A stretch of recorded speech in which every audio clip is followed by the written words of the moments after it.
महाराज की जय।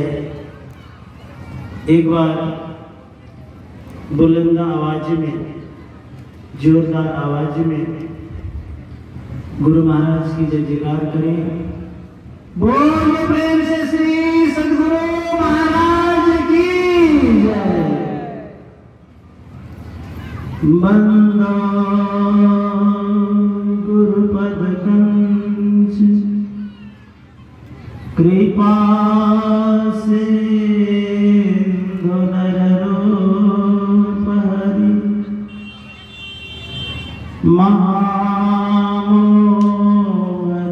पुंज जासु वचन रवि कर निकर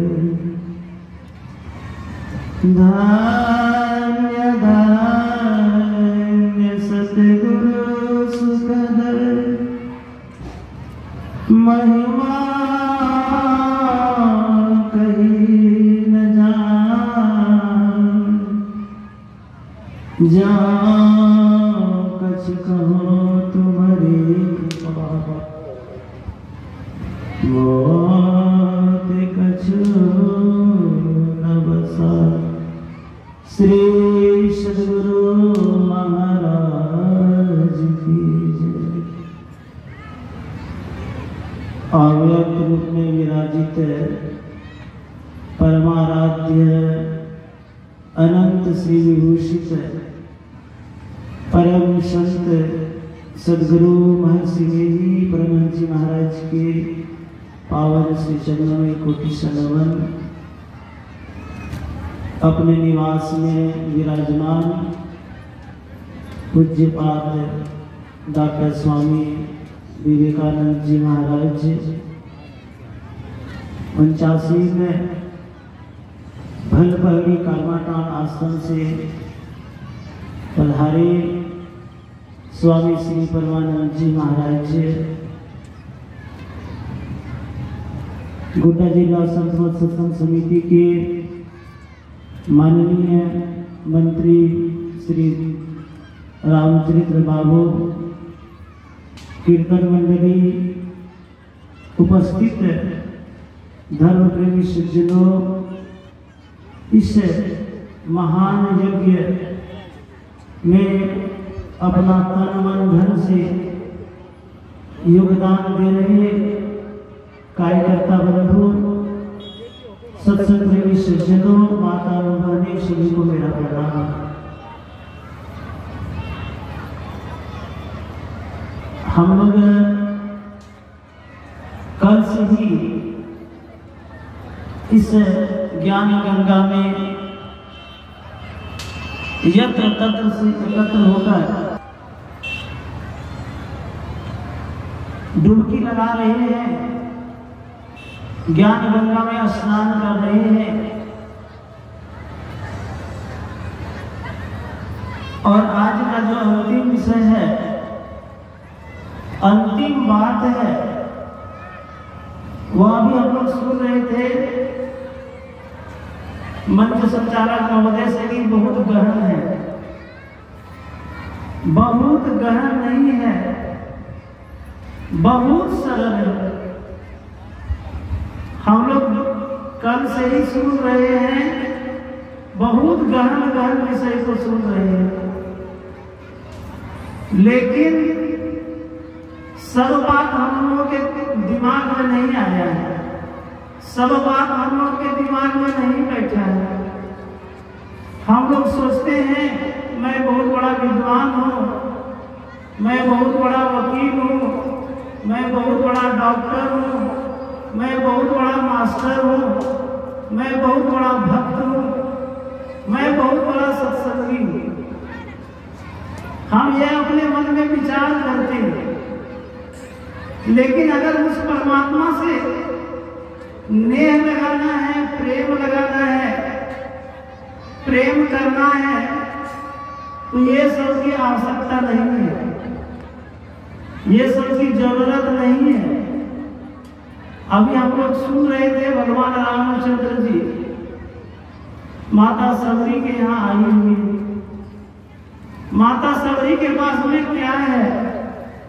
माता सबरी को देने के लिए कुछ है? माता सबरी को देने के लिए कुछ भी नहीं है। माता सबरी के पास में कोई शब्द भी नहीं है। माता सबरी के पास में ऐसा कुछ नहीं है जो भगवान को दे। और भक्ति का पाठ हुआ। भक्ति शब्द जो है वह भज धातु में तीन प्रत्यय लगाकर एक ही तो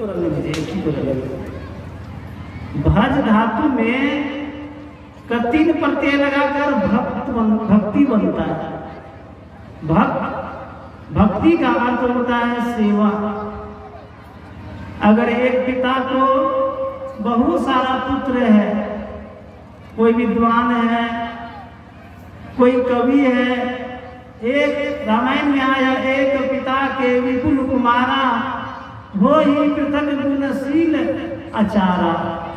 कोई विद्वान है, कोई पंडित है, कोई शील है, कोई आचार है, आचरण सहित है, लेकिन अगर वो पिता की सेवा नहीं करता है तो पिता को प्यारा है। अगर पिता को सेवा नहीं करता है तो पिता को प्यारा है? पिता को प्यारा नहीं है। पिता को वही पुत्र प्यारा है जो पिता की सेवा करता है। हम अगर ईश्वर की भक्ति करना चाहते हैं तो ईश्वर की सेवा करनी होगी। जिस परमात्मा ने यह संसार बनाया है, जिस परमात्मा ने पृथ्वी बनाई, जिस परमात्मा ने सृष्टि का रचना किया, जिस परमात्मा ने फल फूल बनाया है, जिस परमात्मा ने नदी पहाड़ बनाया है, हम उस परमात्मा को क्या सेवा करें? उस परमात्मा को हम क्या दें? अगर हम उस परमात्मा को देना चाहते हैं तो परमात्मा की दिया हुआ सामान ही परमात्मा को हम दे रहे हैं। हम परमात्मा की सामान को ही हम परमात्मा को दे रहे हैं। तो सेवा का अर्थ क्या होता है? सेवा का मतलब होता है जिससे सेव्य प्रसन्न हो जाए। जिससे सेव्य प्रसन्न हो जाए उसको सेवा कहते हैं। जिसके करने से परमात्मा प्रसन्न हो जाएंगे, जिसके कहने जिस सेवा से परमात्मा प्रसन्न हो जाएंगे तो वही होगा सबसे बड़ी सेवा होगा। तो परमात्मा प्रसन्न कैसे होंगे? परमात्मा प्रसन्न कैसे होंगे? परमात्मा की भक्ति कैसे करेंगे? तो परमात्मा का अगर हम ध्यान करेंगे, परमात्मा को हम याद रखेंगे, याद करेंगे तो परमात्मा की भक्ति। वहाँ मैं कुछ है वहाँ कोई ज़्यादा छोटा नहीं। तो परमात्मा को याद रखना होगा, परमात्मा की सेवा करनी होगी। तो जिस तरह से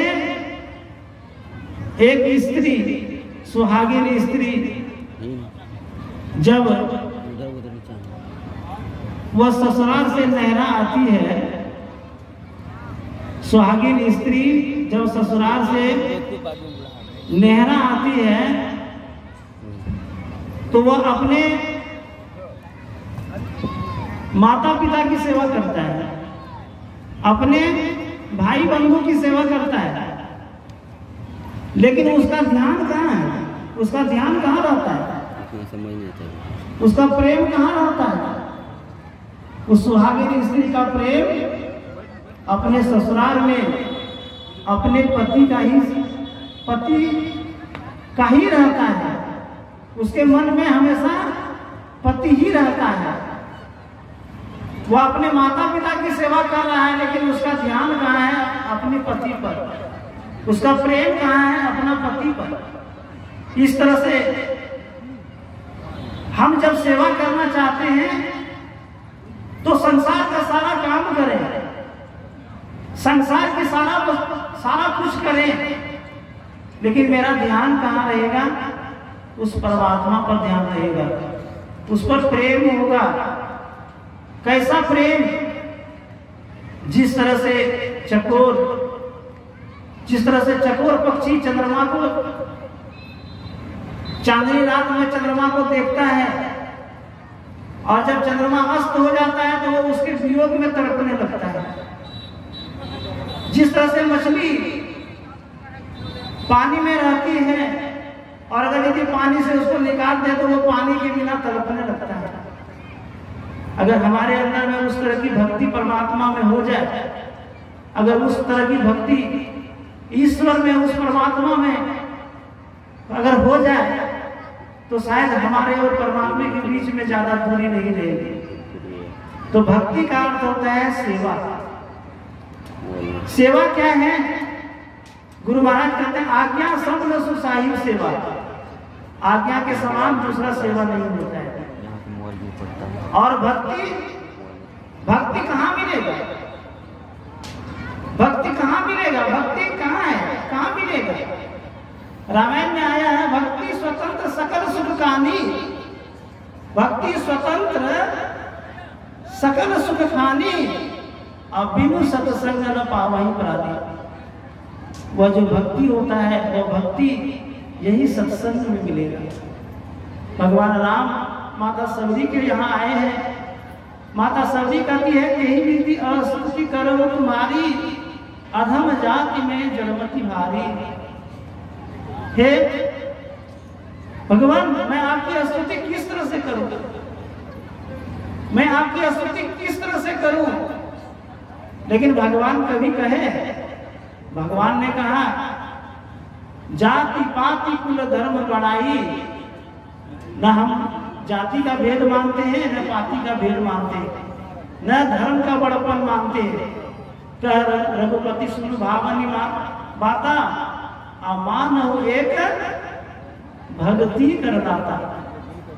हे सबरी, हमारे और आपके बीच में क्या है? एक केवल मैं भक्ति का नाता मानता हूं और किसी चीज का मैं नाता नहीं मानता हूं।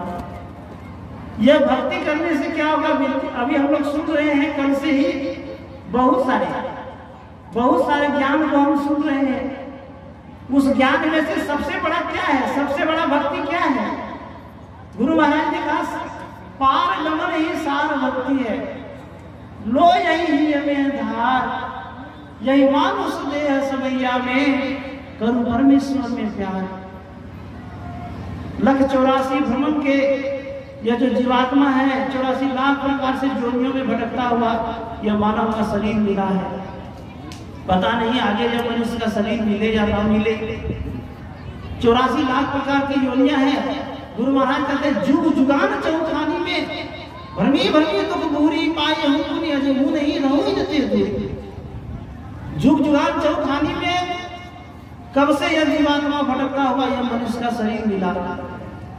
और जब यह मनुष्य का शरीर मिला तो हम भक्ति करने के लिए, उस परमात्मा को पाने के लिए जब हम भक्ति करते हैं तो भक्ति का तो ज्ञान जानना होगा। ये जो संत मत सत्संग है, इस सत्संग के पंपलेट में लिखा हुआ रहता है। क्या लिखा हुआ रहता है? इसमें लिखा हुआ रहता है ज्ञान योग युक्त ईश्वर भक्ति का यह प्रचार है। अर्थात अगर भक्ति करना चाहते हैं तो उसके लिए ज्ञान भी सीखना होगा। माता सबरी को ज्ञान नहीं था ऐसा नहीं है। माता सबरी को ज्ञान पूर्ण था। माता सबरी के गुरु मतंग मुनि माता सबरी को पूर्ण ज्ञान दे दिए। माता सबरी पूर्ण हो गई। लेकिन फिर भी जो भक्त होते हैं वो क्या होते हैं? कहा प्रभु जी तुम चंदन हम पादी। हे प्रभु आप चंदन है तो मैं पादी हूँ। अर्थात माता सबरी अपने को तुच्छ मान रही है। माता सबरी अपने को बहुत छोटा मान रही है। माता सबरी भगवान के सामने। तो ज्ञान योग ईश्वर की भक्ति करने से हम अगर कलकत्ता हमको जाना है, कलकत्ता जाना है और ट्रेन में हम दिल्ली की गाड़ी में बैठ गए हैं और हम कहेंगे हे प्रभु हमको कलकत्ता पहुंचा दीजिए, हे प्रभु हमको कलकत्ता पहुंचा दीजिए, तो क्या भगवान मानेंगे? आप कलकत्ता जाएंगे कि दिल्ली जाएंगे? गाड़ी और आप बोल रहे हैं हमको कलकत्ता जाना है। अर्थात हम जो भक्ति कर रहे हैं देखा देखी चापते पाए, आप पाँव को पाँव फोड़े मतलब क्या कहा जाता है, देखा देखी भक्ति करेंगे और पाँव फिसल जाएगा तो क्या गिरेगा। अर्थात भक्ति करने के लिए भी युक्ति की आवश्यकता होती है। इसलिए विद्या जो होता है वो विद्या दो है, एक पराविद्या और एक अपराविद्या। पराविद्या क्या है? पराविद्या है जो सबसे पारगमन ही सार भक्ति है, जो सबसे बड़ी विद्या है वो पराविद्या है। उस पराभक्ति करने से क्या होगा? जिस तरह से जब देखिए रोड में लाइट जलता है, रात में, दिन में भी वो लाइट जल रही होगी। रात में देखिएगा वो लाइट पूरा वेपर दे रहा है, पूरा रोशनी दे रहा है। और जो सुबह प्रकाश धीरे धीरे उदित होना शुरू होता है, जब सूर्य निकलना शुरू हो जाता है तो लाइट मध्यम हो जाता है। अब मध्यम होते होते होते होते जब सूर्य का पूरा प्रकाश फैल जाता है तो वो लाइट का रोशनी जाती है, रोशनी दिखती ही नहीं है। उस तरह से हम जीवात्मा, हम मानव परमात्मा की भक्ति करेंगे, ईश्वर की भक्ति करेंगे। तो ईश्वर की भक्ति करेंगे तो क्या होगा? इंद्रिय जन्य जितना भी सुख है, इंद्रिय जन जो 14 इंद्रियां हैं और जो हाथ कान पैर मुंह गुदा लिंग, इसका जो सुख है, जो रसना का सुख है, ज्ञान इंद्रियां का सुख है, ये तमाम इंद्रियां धीरे धीरे धीरे मधीन हो जाएंगे और एक दिन वो इंद्रिया का जो सुख है वो समाप्त हो जाएगा उस भक्ति के सुख के सामने। माता सबरी को क्या था, लेकिन रामायण को अगर यदि पढ़ेंगे तो सबसे बड़ा भक्त माता सबरी है। तजी देह पाव वियोग हरिपद लीन भई कहा नहीं फिरी। गोस्वामी तुलसीदास जी महाराज कहते हैं वो सबरी वहां लीन हो गई जहां से फिर दोबारा इस संसार के चक्र में नहीं फिरता है। गोस्वामी तुलसीदास जी महाराज कहते हैं इसीलिए है मनुष्य वो भक्ति करो, आपको पता नहीं, वो सबरी कहती है वो भक्ति करो। इसलिए हम लोग रोज पाठ में कहते हैं, क्या पाठ में करते हैं? प्रेम भक्ति गुरु दीजिए। हे गुरु महाराज, अगर भक्ति कैसा देना है? प्रेम देना है। अगर प्रेम श्रद्धा से अगर यदि हम भक्ति करते हैं, जो प्रेम से भक्ति नहीं करता है तो वो क्या है? सो निज बीड़ में विचार उदर भरण के कारण और जन्म कमायो साथ। इसलिए प्रेम पूर्वक भक्ति करें और प्रेम से भक्ति करें। प्रेम जब तक, प्रेम और समर्पण भक्ति का दो सबसे बड़ा गुण है। अगर हम भक्ति करते हैं, अगर उसके जिस परमात्मा में भक्ति करते हैं उसमें प्रेम नहीं है तो भक्ति क्या है? और उसके अंदर अगर समर्पण नहीं है तो भक्ति क्या है? उसमें विराग नहीं है तो भक्ति क्या है? इसीलिए भक्ति स्वतंत्र सकल सुखानी बिनु सत्संग में संग न पावहि प्राणी। और इसके लिए सत्संग की बहुत आवश्यकता होती है। मैं आप सभी से यही सादर निवेदन करूंगा कि जहां भी सत्संग हो जरूर से जरूर थोड़ा सा समय निकालना चाहिए। थोड़ा सा समय निकाल कर आएंगे। आज यह पिपरचोरिया ग्राम के जिन्होंने यह सत्संग का आयोजन रखा है, हमारे ग्राम वासियों का मैं बहुत बहुत धन्यवाद और बहुत बहुत आभारी रहूंगा। इन्होंने, मैं देखता हूँ, मैं देखा भी हूँ, आज 10 दिन का 1 महीना 2 महीना से लगातार कंटिन्यू यहाँ पर मीटिंग हो रहा है। बहुत तरह का ऐसा करो ऐसा करो, मुझे भी बहुत बार आने का यहाँ मौका मिला। तो आज यह जो है अंतिम सार क्या है, सार बात सुनने के लिए हम लोग अभी उपस्थित हैं। और जो सत्संग करा रहा है उनको मैं बहुत बहुत धन्यवाद देता हूँ और बहुत बहुत मैं चाहूँगा कि इसी तरह का सत्संग कार्यक्रम होता रहे और सदमति उनको अच्छी मति हो और कराता रहे। मैं और क्या कहूँगा, मैं इन्हीं चंद शब्दों के साथ अपने वाणी में विराम देता हूँ। बोलिए प्रेम से श्री सद्गुरु महाराज जी की जय।